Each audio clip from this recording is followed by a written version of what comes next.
un placer empezar con esta sesión de clases que van destinadas, tengo entendido, que al personal de médicos internos de pregrado y sobre todo a los pasantes de medicina también. Que realmente voy a tratar, el enfoque que le voy a dar a todas las pláticas que voy a dar es un enfoque práctico. No pretendo abordar algunos cuestionamientos que a lo mejor ya vieron en la escuela y que, si bien en algunos casos es necesario repasar, la mejor manera de repasar algunos aspectos es a través de la literatura. Para esto, si les parece y me preguntan, les puedo recomendar alguna bibliografía para leer, e incluso si van a buscarme algunas fotocopias, pero mi intención es más que nada darle el enfoque del abordaje del paciente, cómo abordar al paciente. Esta clase, básicamente en endocrinología, es la clase más tediosa que hay de todas, hablando de fisiología. Siempre que hablamos del principio, hablamos de receptores, hablamos de segundos mensajeros, hablamos de receptores nucleares, hablamos de receptores de membrana. Entonces, esto lo hace un poquito, hasta cierto punto, aburrido, tedioso, y no pretendo que sea el caso. Pretendo más que nada despertar su atención y su interés en este tipo de padecimientos. Entonces, sin más, vamos a comenzar. Entonces, principios de endocrinología y trastornos hipofisarios. Esta plática voy a dar prácticamente lo que es el principio de la charla que va a dar mañana el doctor Avendaño, que también va a participar en 2 sesiones de estas clases. Él, como tiene la alta especialidad de lo que es trastornos hipofisarios y en obesidad, pues nos va a ayudar en esa parte. Qué mejor que él. Entonces, vamos a empezar con un caso interesante. ¿Alguien reconoce esta pintura? ¿O quiénes son los personajes de esta pintura?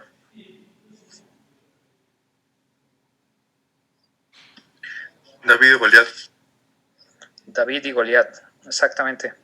Entonces, bueno, los que lean la Biblia pueden tener algo de conocimiento. Prácticamente todos tienen conocimiento sobre el respecto de David y Goliat.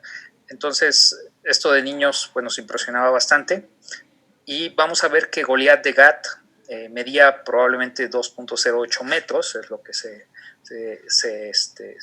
cree, de conducta agresiva, porque era considerado un nefilim, que bueno, más allá de las teorías conspiracionistas, estamos hablando de que un nefilim era una mezcla entre dioses y mortales, pues nacían este tipo de seres. Murió por la pedrada que le lanzó David con su honda, y esto está bien conocido en Samuel 17:1-51. Entonces, ¿alguien me puede decir qué padecimiento tenía probablemente Goliat? Enfermedad. ¿Nada más?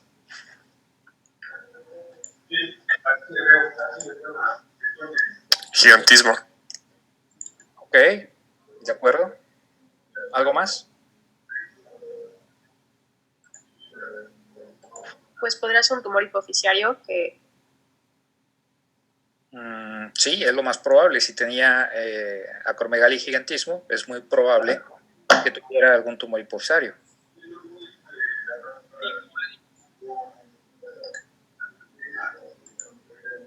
Pero veamos más allá. O sea, Goliat, ciertamente, digo, dejando de lado lo de los Nefilim, dejando de lado esa parte, fíjense bien, medía probablemente 2.08 metros, ok, hasta ahí creo que es lo más evidente, 2.08 metros, era gigante. De conducta agresiva. ¿Qué nos puede ocasionar una conducta agresiva?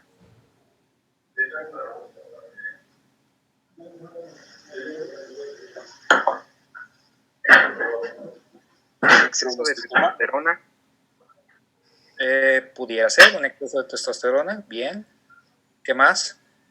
Alteración en el sistema límbico. Sí, pero veamos más allá. Tratemos de relacionar todo. Como decía un maestro en nutrición, y no pretendo parecerme a él para nada, pero él decía, les voy a enseñar a pensar.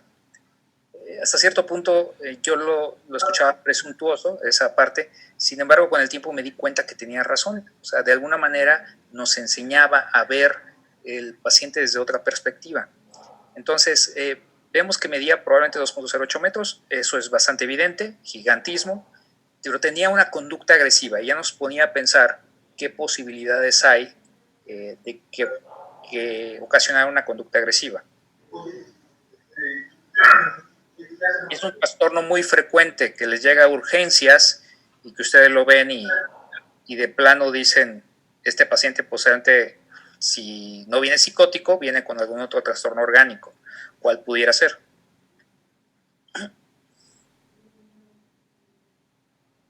¿Qué los hace a ustedes ponerse de malas? Que eso es característico en los mix. Hipoglucemia. Exacto. ¿Sí? La hipoglucemia. Este es otro factor. Alguien que posiblemente haya padecido hipoglucemias, que tenga algunas alteraciones asociadas a bajos niveles de glucosa y que eso ocasionara la agresividad, ¿sí? Y murió por la pedrada que le lanzó David con su honda.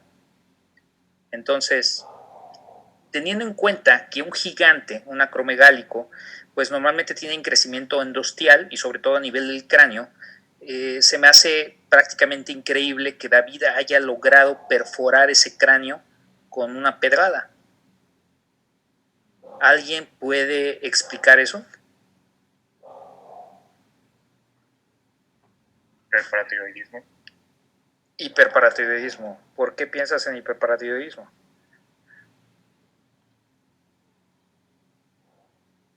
Porque puede ser que tenga resorción ósea. Exacto.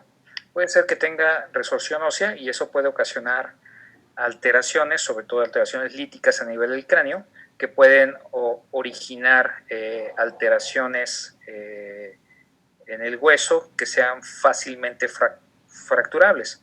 Entonces, ciertamente, y ya englobando el gigantismo, la hipoglucemia, que a qué se puede deber la hipoglucemia en este paciente o en este personaje.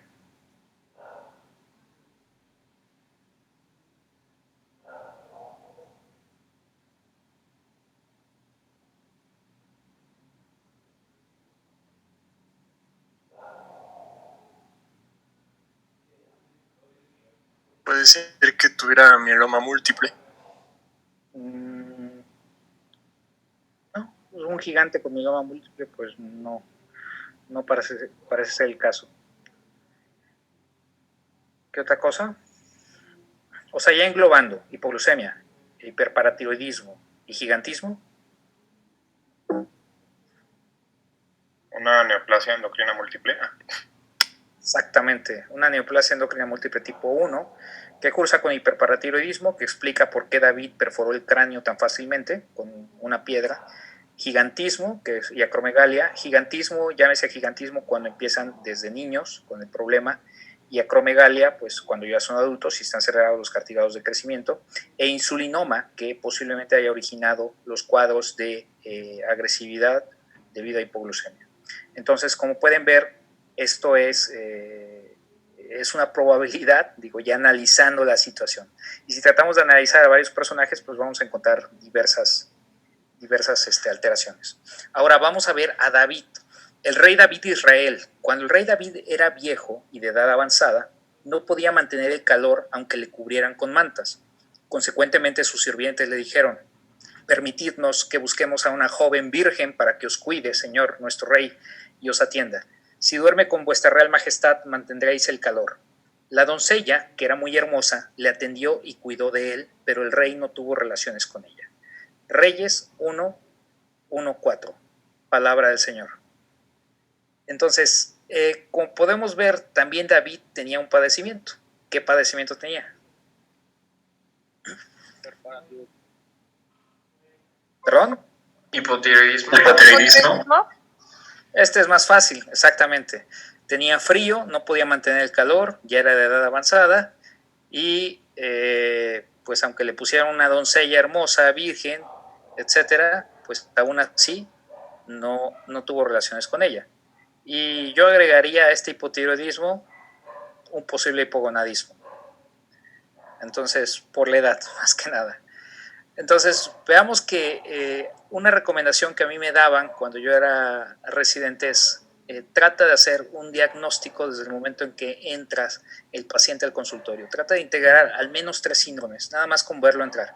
¿Sí? Desde el momento en que lo ves, cómo viene vestido, las características físicas, su modo de caminar, del modo de saludar, ya desde ese momento te estás dando cuenta de varias cosas o puedes integrar algunos síndromes.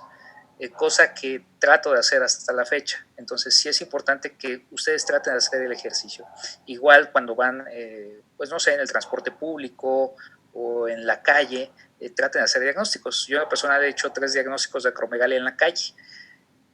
Nada más en una ocasión me atreví a acercármele a la persona y decirle que por favor fuera, le di hasta el número de nutrición y todo, por favor fuera a atenderse porque seguramente tenía un tumor hipofisario. A los otros 2 no les dije porque la verdad daban miedo, se veían muy malandros, porque ¿cuál es el diagnóstico diferencial, el principal diagnóstico diferencial de acromegalia? Marfan. No. Fealdad. ¿Ok? Entonces, la endocrinología es una disciplina científica y médica que se va a ocupar específicamente de las hormonas y aborda de forma multidisciplinar el conocimiento de las hormonas y sus trastornos. Hablando en general de hormonas, muchos dirán, pues la endocrinología hasta cierto punto es simple, porque si le falta, ponle. Si le sobra, pues hay que pararlo. En cierta forma tienen razón, pero lo importante aquí es diagnosticarlos. A veces los trastornos son bastante complejos, digo, van más allá que eso y ahorita lo vamos a ver. Entonces las hormonas pueden definirse como señales químicas que se secretan al torrente sanguíneo y actúan sobre algunos tejidos distantes. Sí, su modo de actuar es de esta manera, generalmente con fines reguladores y habitualmente requieren proteínas transportadoras para llegar a esos tejidos distantes. De ahí que no solamente un déficit hormonal o una hiperfunción glandular nos puede dar este tipo de alteraciones. También el hecho de que haya carencia de algunos transportadores, ¿sí?, que no fijan como tal la hormona, puede producir estas alteraciones. Muchas de estas hormonas pueden necesitar la activación periférica a nivel de los tejidos, hablando por ejemplo de la levotiroxina, ¿sí?, de T4, para que realmente haga el efecto, ¿sí?, a nivel nuclear necesita transformarse a T3 y para ello necesita de la activación a través de unas desyodinasas. Cuando hay una deficiencia de desyodinasas debido a una causa ya sea primaria o secundaria, pues no se da esta transición de T4 a T3 y por lo tanto el comportamiento o las alteraciones son propias de un hipotiroidismo, a pesar de que haya una producción normal a nivel tiroideo. Entonces, como podemos ver, sí es hasta cierto punto complejo, no es cualquier cosa. Cuando veamos la parte de tiroides, lo vamos a ver a detalle.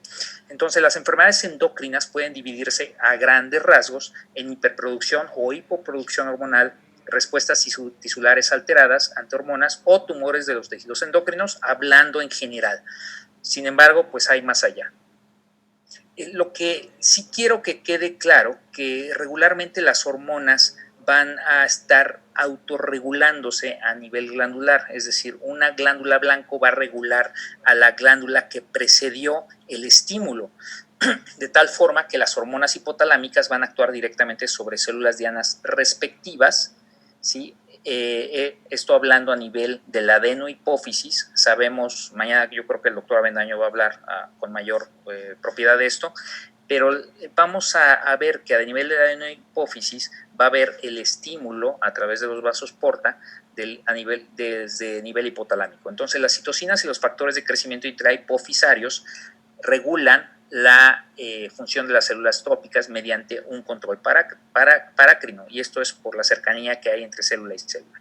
Ahora, las hormonas periféricas ejercen una inhibición autorreguladora sobre la síntesis y la secreción de las hormonas trópicas respectivas.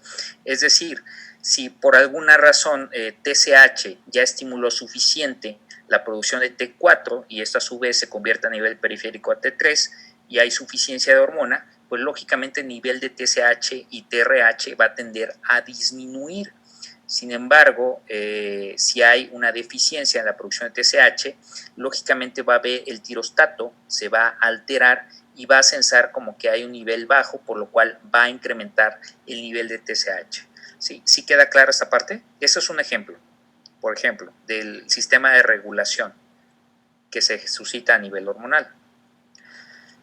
Entonces, las señales del sistema nervioso central tienen mucho que ver en este caso.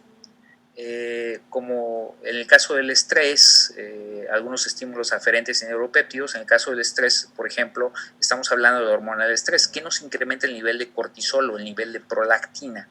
¿Sí? Estamos dados, por ejemplo, a que es muy frecuente que nos envíen pacientes por hiperprolactinemia, el hallazgo de hiperprolactinemia. Resulta ser que la hiperprolactinemia está muy en relación a situaciones de estrés, a situaciones de desvelo, a situaciones de estimulación, incluso a nivel mamario, a relaciones sexuales, algunos fármacos sobre todo, e incluso estamos obligados a descartar otras endocrinopatías cuando encontramos propiamente hiperprolactinemia, hablando específicamente de TRH y TSH, que estos a su vez van a estimular la liberación de prolactina, y algo que habitualmente no estamos muy dados a hacer, descartar primero hipertiroidismo cuando tenemos un paciente con hiperprolactinemia. Ahora, estos van a estimular, todos estos estímulos en conjunto, la síntesis y secreción de hormonas y neuropéptidos hipotalámicos, hablando nuevamente del caso de la prolactina. Hay 4 hormonas liberadoras hipotalámicas, que es GHRH, hablando de hormona de crecimiento, la hormona liberadora de corticotropina, hablando de cortisol, la hormona liberadora de tirotropina, hablando de TSH y T4, y hormona liberadora de gonadotropina. Esto prácticamente es el reloj biológico que origina que cada mes las mujeres se encuentren menstruando. Ahora, estos van a atravesar los vasos porta hipotalámicos y actúan sobre sus receptores transmembrana en las células secretoras de hormonas trópicas.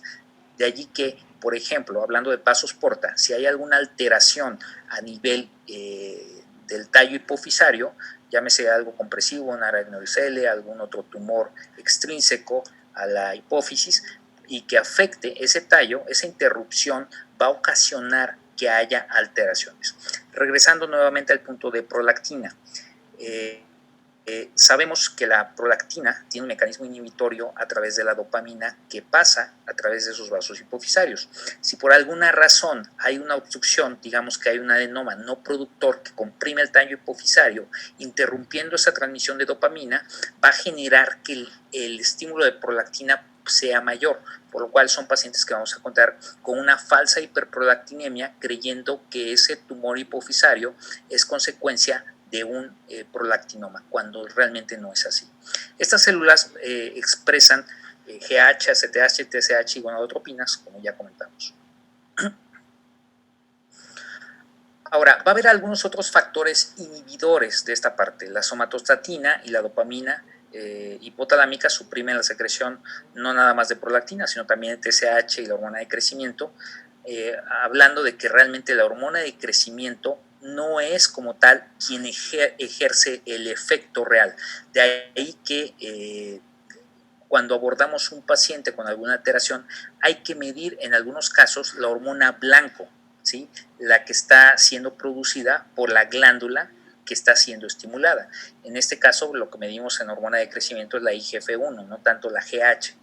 Entonces, las hormonas diana a su vez actúan como potentes inhibidores de sus respectivas hormonas trópicas. A mayor IGF-1, pues va a tender a disminuir la liberación de GH.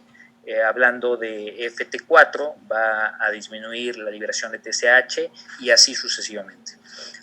O como ocurre, por ejemplo, en la menopausia. En la menopausia, ¿cómo se encuentran los niveles de estrógeno? ¿Alguien? Disminuido. Exacto. ¿Y cómo se encuentran los niveles de FSH-LH? En menopausia temprana. Aumentados, ¿sí? Bastante aumentados. Entonces, de esa manera nos damos una idea de que bioquímicamente la paciente ya se encuentra en la etapa de menopausia. Ahora, la secreción de hormonas liberadoras hipotalámicas es del orden de nanogramos y su semivida es de pocos minutos. Esto es muy, muy importante. las hormonas van a ser liberadas por pulsos. Realmente tienen una regulación circadiana bastante importante, de ahí que, por ejemplo, el cortisol tiene 2 picos de secreción, uno es en la mañana y otro es en la tarde, por lo cual debemos de ser muy cuidadosos en el horario. A veces mucha gente me tacha de exagerado incluso por ahí alguien me dijo, qué mamón. No, lo que pasa es que es súper importante medir a la hora especificada. Si yo necesito saber si una paciente está produciendo en exceso cortisol, necesito medirlo a la hora en la que se produce el pico máximo de cortisol. Si yo pretendo inhibir ese pico, necesito medirlo en ese momento. ¿Cuándo es ese momento? Entre las 7 y 8 de la mañana. Después de eso ya no me sirve. E igualmente en la tarde. Si hay algo que se altera precisamente en una enfermedad de Cushing, es esa parte, ¿sí? La regulación circadiana. Se pierde la regulación de tal forma que, por ejemplo, puede haber un incremento en la actividad diurna, hablando de la vespertina, y por sobre la matutina. Entonces, es importante entender de qué manera se liberan en los horarios. ¿Sí? Hablando de prolactina, si yo sé que la paciente pues, tiene un turno nocturno, está desvelada, etcétera, pues es esperable que tenga ciertas alteraciones a la hora en que yo mido la prolactina y no por eso atribuir esto a un tumor hipofisario, que eso es demasiado frecuente. Que ocurra, por ejemplo, en los pacientes que acuden a ginecología. El ginecólogo ve el nivel de prolactina en 30 o 40 y en automático le está iniciando cabergolina, cuando realmente no hay una justificación porque es una elevación fisiológicamente esperada. Ahora, las hormonas de la hipófisis se producen en cantidades de microgramos, tienden a ser un poquito mayor y presentan semividas más prolongadas. Hablando de, por ejemplo, de la GH. Aquí porque de alguna manera las hormonas hipotalámicas pues van nada más a estimular a las de adenohipófisis y las de la adenohipófisis van a estimular directamente a las glándulas blanco. Las hormonas periféricas pueden producirse en cantidades diarias de miligramos y con semividas mucho más prolongadas. Por eso es más redituable en la parte del seguimiento que los damos a los pacientes utilizar una medición de la hormona blanco, hablando por ejemplo de acromegalia. Yo no voy a darle seguimiento a un paciente que tengo en tratamiento por acromegalia con la medición de hormona de crecimiento, le doy seguimiento con la medición de IGF-1. Aquí cambia algunos aspectos cuando yo busco criterios de curación, que ahí sí voy a utilizar la hormona de la adenohipófisis, las hormonas hipofisarias, porque lo que busco es suprimirlas con un estímulo. De ahí que exista justificación para utilizar algunas pruebas dinámicas, que es algo súper interesante en la endocrinología. Ahora, hablando de la hipófisis, está constituida por un lóbulo anterior dominante, que ya sabemos que produce las hormonas que acabamos de mencionar, y un lóbulo posterior y un lóbulo intermedio vestigial. Ahora, la glándula se sitúa en la silla turca ósea, que esto es fácil de apreciar incluso en las radiografías de cráneo lateral, y está recubierta por el diafragma de la silla dural, a través de la cual el tallo hipofisario se conecta con la eminencia mediana del hipotálamo. De ahí que a través de la circulación porta, pues exista el estímulo hipotalámico hacia la liberación de las hormonas hipofisarias. La hipófisis adulta pesa unos 600 miligramos, es demasiado pequeña, mide de 13 milímetros aproximadamente de diámetro transversal mayor y 6 a 9 milímetros de altura y unos 9 milímetros anteroposteriormente. Ahora, una causa o la causa más frecuente de incremento del tamaño hipofisario es precisamente el embarazo. Prácticamente puede llegar al doble de peso y de tamaño durante el embarazo. ¿Okay? Esto es sumamente importante porque podemos erróneamente diagnosticar a una paciente con un adenoma hipofisario cuando lo que realmente tiene es algo pues, fisiológico. También puede ocurrir que lleguemos a alterar nuestro criterio clínico, tomando en cuenta que encontramos un aumento del tamaño hipofisario en un paciente que tiene un hipotiroidismo mal sustituido. Hablamos de que, y esto lo va a explicar el doctor Avendaño más el día de mañana, pero en general, si por ejemplo llega a suceder que yo tengo una insuficiencia glandular, voy a citar el caso de la tiroides, Si yo tengo un hipotiroidismo primario, que por primario me refiero a que la glándula a la que me refiero es la que está fallando, si yo tengo un hipotiroidismo primario y la glándula no funciona, va a estimular a que la TSH se libere con en mayor cantidad. Eso va a generar una hiperplasia del tirotropo. De alguna manera va a haber crecimiento celular a ese nivel, lo cual va a hacer que aumente el tamaño de la hipófisis, y eso falsamente me puede originar hallazgos de adenomas hipofisarios. Entonces tengan mucho cuidado cuando utilicen criterios para definir si existe o no este padecimiento. Ahora, la glándula hipófisis, ya hablamos de que está citada en la silla turca. Lamentablemente tengo la presentación en Keynote y de alguna manera no me sirve el señalador, no tengo la flechita, pero podemos observar, por ejemplo, la imagen de T1, resonancia magnética, de su lado izquierdo, lo que se encuentra central por arriba del seno esfenoidal, podemos encontrar la porción petrosa de la arteria carótida, y la silla turca, que está delimitada por la glándula, que está sentada ahí, la podemos observar el tallo central, y lo que está por arriba es el quiasma óptico, que es un punto de referencia importante al momento de abordar a un paciente con un tumor hipofisario. ¿Sí? Este es un corte sagital, y lo que observamos, por ejemplo, es igual la hipófisis. Encontramos un punto blanco en lo que es la región posterior. Ese punto blanco viene a ser la neurohipófisis, ¿sí? Que esto es muy característico, así es como debemos observarlo, y cuando no lo observamos estamos hablando de algunos casos en donde hay alguna enfermedad inflamatoria localizada, o en el caso de una neurohipofisitis.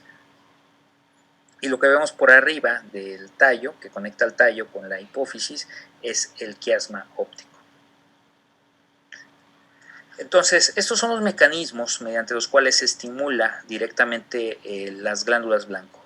Hablando desde las glándulas adrenales, donde tenemos como la hormona blanco el cortisol, y siendo estimulado por la CTH, y esta se ve por la CRH, es decir, la hormona liberadora hipotalámica, y vemos que a su vez el mismo cortisol va a generar una asa de retroalimentación negativa a nivel del corticotropo y de la CRH.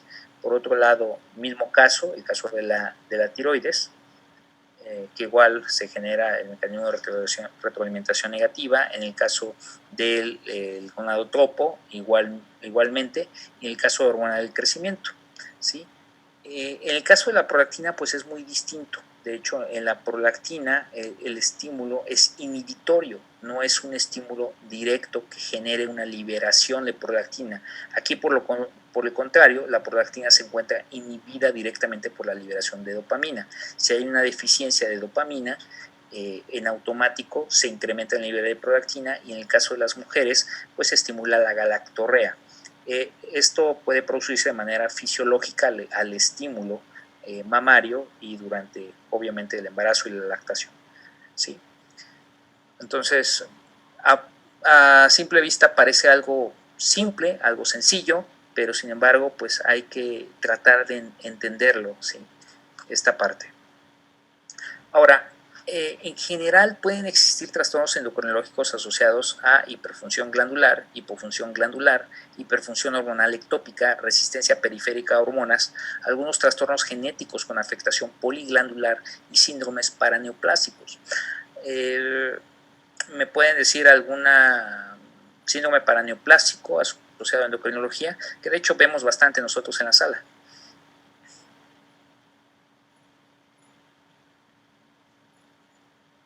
Hipercalcemia. Exacto, hipercalcemia es algo muy frecuente, ¿sí? La hipercalcemia, que de hecho cualquiera lo ve como algo simple. Sin embargo, vemos que un gran porcentaje de pacientes con enfermedades malignas van a desarrollar hipercalcemia, y no necesariamente por lesiones líticas, sino que se llega a producir una hormona, que es un péptido relacionado a la hormona paratiroidea, que va a generar un aumento de la resorción ósea. Ni siquiera es directamente por acción sobre el hueso, ¿sí? Entonces, hablando de otra situación, la misma síndrome de secreción inapropiada de hormona antidiurética, hay pacientes que tienen CA de pulmón y que llegan con alteraciones en el nivel de sodio, y esto es causado por enfermedades pulmonares. Entonces, es algo realmente bastante interesante. Entonces, siguiendo, vamos a poner algunos ejemplos. Cuando yo era residente de medicina interna me decían, bueno, pero ¿para qué quieres hacer endocrinología? Realmente la endocrinología se trata nada más de ver estudios de laboratorio y es todo. No, realmente la endocrinología se me hizo bastante apasionante por el hecho de que uno iba a la clínica de especialidades y realmente parecía un circo afuera. Uno veía desde la mujer enana, el gigante, la mujer barbuda, etcétera. O sea, era realmente bastante interesante esa consulta. Sigue siendo bastante interesante. Entonces, ¿alguien me puede decir el diagnóstico de esta paciente? Hipertiroidismo, enfermedad de Graves. Exacto, es un hipertiroidismo. En este caso es una enfermedad de Graves. ¿Por qué enfermedad de Graves? Porque me está dando orbitopatía. Si fuera otra causa de hipertiroidismo, hablando de un bocio tóxico, no tendría por qué tener esta actividad inflamatoria a nivel periorbitario. Entonces ya desde ahí partimos y empezamos a integrar cosas. Entonces veamos que la endocrinología es bastante clínica. Hablando de hipertensión glandular, pues también encontramos este caso. ¿Alguien me puede decir qué tiene este paciente? Acromegalia. Acromegalia, pues se las puse muy fácil, la verdad. Exactamente, acromegalia. Podemos ver el progmatismo tan marcado, las facies tosca. Si vemos los dientes, pues vamos a encontrar una separación entre cada uno de los dientes, y eso es por el crecimiento que se da. Y pues realmente no implica mayor reto diagnóstico esto. Y estamos hablando de una hiperfunción glandular. En este caso, en el caso anterior, estamos hablando de una hiperfunción glandular a nivel de la tiroides, y esto es por una estimulación directa de receptores que actúan de anticuerpos que actúan sobre el receptor de TSH. Y en este caso estamos hablando de una liberación a nivel hipofisario por el somatotropo, que normalmente tienden a ser también tumores bastante grandes. Es difícil encontrar un tumor hipofisario, liberador o productor de hormona de crecimiento pequeño. Sin embargo, pues a veces lo que representa un reto es encontrar que esto es originado por una secreción ectópica, por un tumor neuroendocrino localizado en cualquier otra parte del cuerpo que ustedes quieran, menos en la hipófisis. Entonces es un dato interesante, por eso a veces es demasiado difícil encontrar la causa. Si no, le hacemos una cirugía hipofisaria de gratis a este paciente. ¿Y esta paciente? Hablando de hipofunción glandular.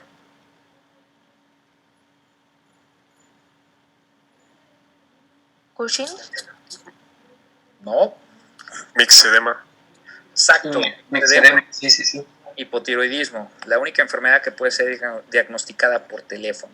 Sí, desde que escuchamos al paciente, y créanmelo, esto es verídico, porque sí, desde el momento en que le habla el paciente para solicitar una consulta por teléfono, se van a dar cuenta que tiene hipotiroidismo.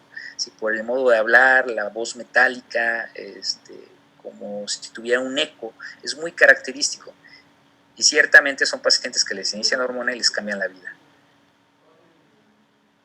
¿Este paciente? Cushing, exacto.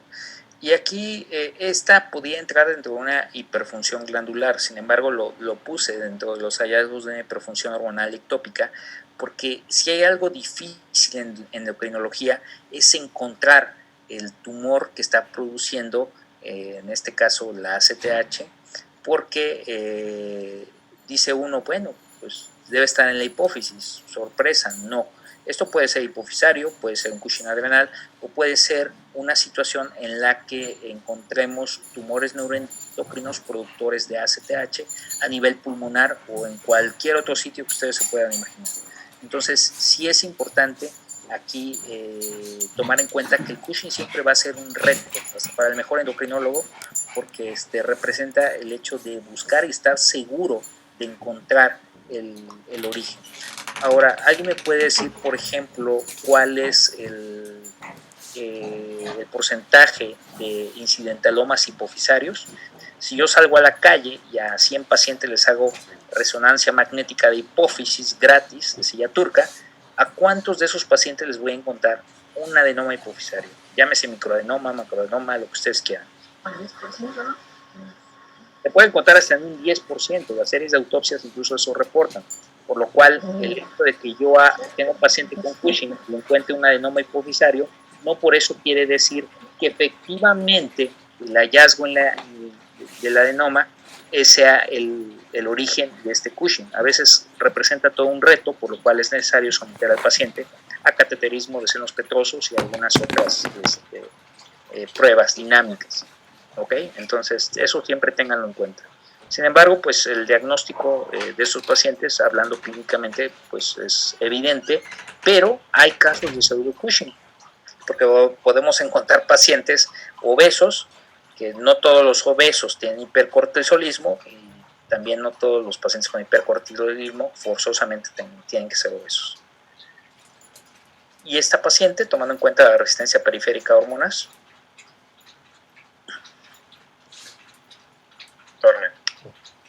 no. Es lo de que antes se les decía. Se me fue el nombre. Prader-Willi. ¿Cretinismo? No. Hay muchos mix con cretinismo, pero no.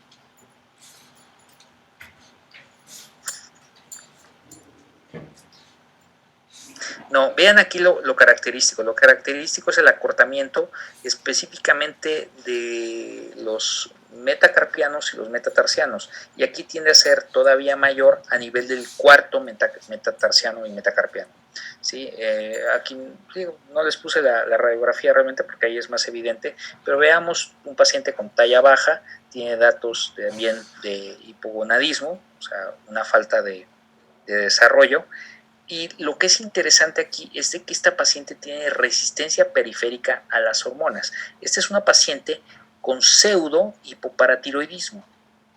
Pseudo hipoparatiroidismo. ¿Por qué le llamamos pseudo hipoparatiroidismo? Porque son pacientes que debutan con cuadros de hipocalcemia, que ya revisándolos, resulta ser que cuando uno dice, bueno, tiene hipocalcemia, seguramente la PTH está disminuida por alguna disfunción paratiroidea. Pues no, resulta ser que no. Aquí lo que encontramos es de que la PTH está sumamente elevada, hablamos de valores incluso arriba de 600, 700, 800, y curiosamente el calcio está bajo, con un fósforo demasiado alto. Este tipo de padecimiento se debe a una resistencia periférica a la acción de la paratormona y habitualmente suele ir acompañado de una resistencia periférica no solamente a la paratormona, sino también a la acción, por ejemplo, de la TSH y del gonadotropo, en este caso de las gonadotropinas. Entonces son pacientes que no tienen un desarrollo adecuado, mantienen talla baja, etcétera. Estos pacientes hay que suplementarlos, hay que darles calcio, hay que darles hormona de crecimiento en muchos casos, hay que darles levotiroxina, etcétera. Y dirán ustedes, pues son casos demasiado raros. Pues no, aunque no lo crean, tenemos pacientes de este tipo. Tengo en lo personal una familia ahí en el hospital militar, y digo familia porque esto es autosómico dominante y se debe a mutaciones en proteína G, donde todos tienen pseudo hipoparatiroidismo. Dirán ustedes, bueno, si existe el pseudo hipoparatiroidismo, ¿cuál es el pseudo hipoparatiroidismo? Resulta ser que son pacientes que tienen el fenotipo genético asociado a pseudo hipoparatiroidismo, sin embargo no manifiestan como tal la resistencia. Son pacientes que tienen los acortamientos, tienen talla baja, tienen todo para decir tiene el pseudohipoparatiroidismo, sin embargo no manifiestan las alteraciones como tal hormonales, sin embargo son pacientes que tienen mayores riesgos de fractura. Entonces vean que realmente la endocrinología suele ser compleja muchas veces.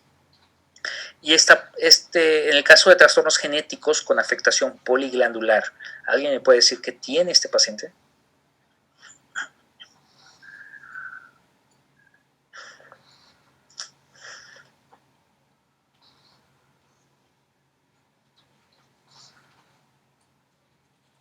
Por ahí tuve una paciente que, bueno, no, alguien, la verdad es que no me acuerdo, que tenía manchas café con leche. Y le dije, ¿cuáles son tus posibles diagnósticos? Pues me dijo, pues neurofibromatosis, pero ya me la descartaron. No, hay otros padecimientos asociados a manchas café con leche. ¿Alguien me puede decir? ¿Síndrome de McCune-Albright? Exacto, el síndrome de McCune-Albright. El síndrome de McCune-Albright tiene que ver con una hiperfunción glandular en distintas glándulas. Igual está ligado a alteraciones en la proteína G, pero aquí hay una activación constitutiva de muchas de ellas. Puede haber Cushing, puede haber alteraciones en la hormona de crecimiento. Y sin embargo, además de las manchas café con leche y la hiperpigmentación, va asociado a varias displasias óseas. En este caso, los pacientes suelen tener displasias óseas poliostóticas, crecimiento fuera de lo que es normal en varias partes del esqueleto. Lo más grave ocurre, por ejemplo, cuando tienen afectación del cráneo, donde puede haber compresión de nervios craneales o incluso del nervio óptico, generando con ello ceguera. Aunque no lo crean, hay pacientes en el hospital militar y que seguimos en la consulta con este diagnóstico, o cuando menos, a lo mejor no con el diagnóstico como tal de McCune-Albright, sin embargo, sí tienen alteraciones de displasia ósea poliostótica. Entonces, vean que son padecimientos pues, que llaman bastante la atención y son hasta cierto punto fáciles de identificar. Y dentro de los síndromes paraneoplásticos, pues ya lo habíamos mencionado, tiene que ver con lesiones líticas, pero no siempre. Muchas de las veces vamos a encontrar hipercalcemia en pacientes donde hay tumores liberadores del péptido relacionado a la paratormona que van a generar la hipercalcemia. Y por otro lado, también algunas interleucinas. Hablando también de alteraciones del sodio, hay liberación de ADH que va a generar la clásica hiponatremia, que más allá de verlo como un trastorno del sodio, la ADH, siempre véanla como un trastorno asociada al agua, no al sodio como tal. Entonces, vean que la endocrinología pues, es compleja desde el punto de vista de que el problema puede estar en varios sitios y la presentación clínica a veces es muy parecida. Sin embargo, no siempre la presentación clínica explica como tal el hallazgo. Un hipotiroidismo puede ser un hipotiroidismo primario, llamando que esté en la tiroides, o un hipotiroidismo central, ¿sí? O un hipotiroidismo por resistencia a la acción de la hormona tiroidea. Entonces, vean que aquí hay que ser muy acuciosos al momento de evaluar al paciente. Entonces, pues traté de que la clase más tediosa de todas fuera lo más llevable, lo más participativo. Sin embargo, sí los invito en esta parte porque realmente sería muy largo, como muchos temas en endocrinología, hablando incluso de diabetes, que es demasiado amplio lo que vamos a ver, y que nos vamos a enfocar específicamente en un tipo de paciente en particular. Entonces, no sé si existe alguna pregunta.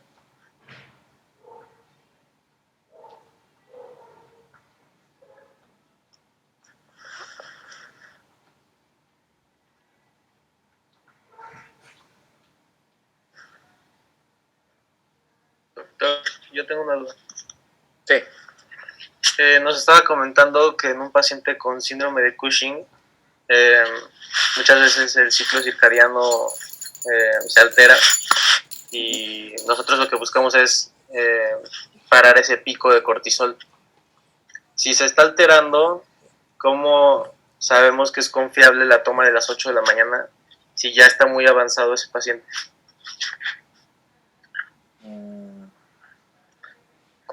Pero no entendí bien la pregunta.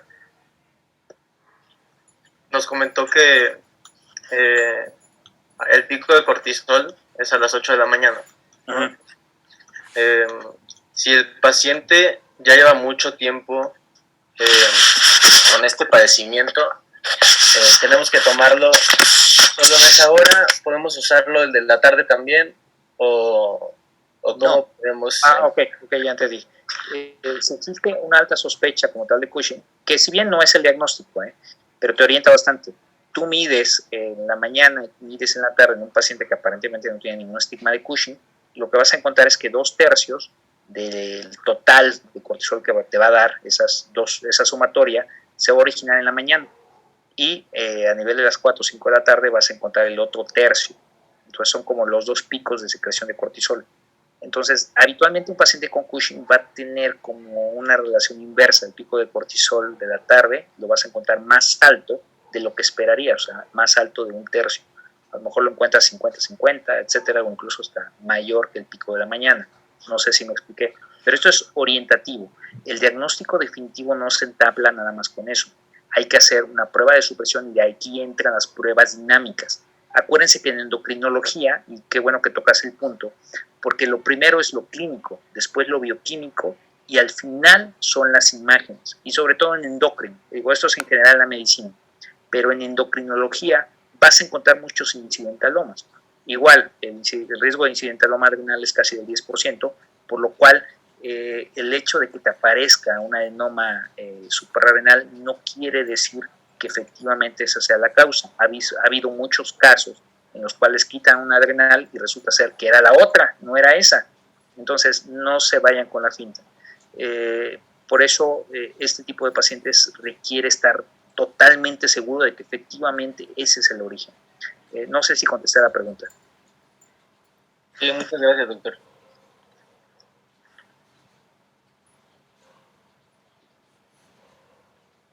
¿Algo más? ¿Alguien más tiene alguna pregunta?